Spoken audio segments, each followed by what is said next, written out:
ఏమంతమ్మా? అన్న నాకు గాలి చేస్తున్నా అంత కూడా మనకు అందరికి కూడా తీసుకోవాలి. సరేదమ్మా కుక్కు, నీకోసం ఏమైనా ఇస్తుందమ్మా.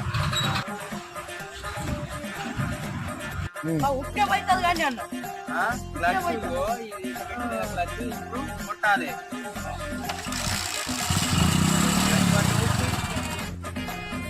గేరే పెట్టుకుంటా చేయాలి. అన్న ఇంకొక్కసారి. సరే సరే.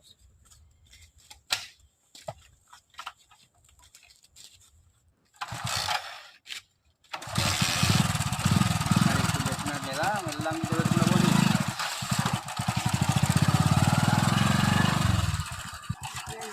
అన్న వీళ్ళు ముంగట లేపాలి ఎట్టా ఏమైంది అన్న?